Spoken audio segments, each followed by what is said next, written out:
Okay, so this is part 8 of my walkthrough of my Hex Flower Cookbook, where I seek to explain how I use these Hex Flower game engines to hopefully do interesting things in RPG games. So if you haven't seen the other 7 parts, then you might want to go back and look, because jumping at this point might not make complete sense. Okay, so here we go. So this is now, if you like, class 5 of um, my Hex Flower game engines. I mean, again, these are arbitrary classes. I've called them this just so I could have something to hang my handle on. So you recall we've had like a terminal event, 2 terminal events, competing Hex Flowers. This is one I came up with, which is essentially a pursuit mechanic. I came up with this when I wrote a module called Carapace, which is also on drive-through. And this was one way I thought of using hex flower. And the idea here actually is that your adventurer is trying to get to zone 4 where the queen ant is. And to get there, you have to navigate these zones. Again, you have points which help you, and you have a standard navigation hex which tends to pull you this way.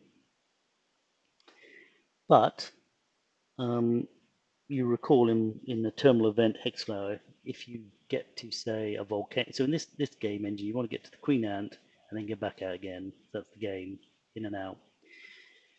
But in the volcano hex flower, you recall that the game ends when you reach the top. The game ends when you get to the top of the. If you navigate all the way to the eruption of the volcano, and that's the end of the game. So the end point is fixed. But in this case, the idea was that in this giant ant colony, there was essentially a hunter. I called it a hunter. Basically, it's the internal security system of the giant ant hive. Obviously, they're looking for intruders, but it's sort of a sort of passive kind of idea. Um, it's sort of ambient. And again, with the navigation, these were sort of conceptual navigation because the idea was in a giant ant colony, you couldn't map it. So the idea is that you were moving between zones, and you might go from zone 1 to zone 2, and then you might accidentally end up in zone 3 and then back to 2. And so the idea is that you weren't mapping it physically. It was more of a kind of point crawl, but using this as the engine to get there. But in this case, while you're moving through the ant colony trying to get here, if you like, to this zone, there is also a hunter which is tracking you. And if it lands on you, then essentially you're rumbled, and you better get out of the ant colony quick because it's fully mobilized and it's coming for you.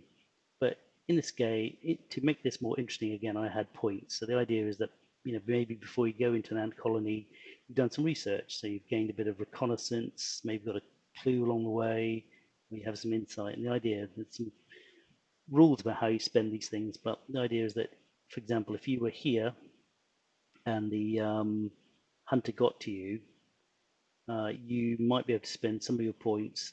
I think it was 3 points to avoid the hunter. If you spent 3 insight, and to make this not just kind of gamey, the idea is I would be trying to elicit a response from the players. I'd say, well, tell me the insight that you gained that allowed you to evade the hunter.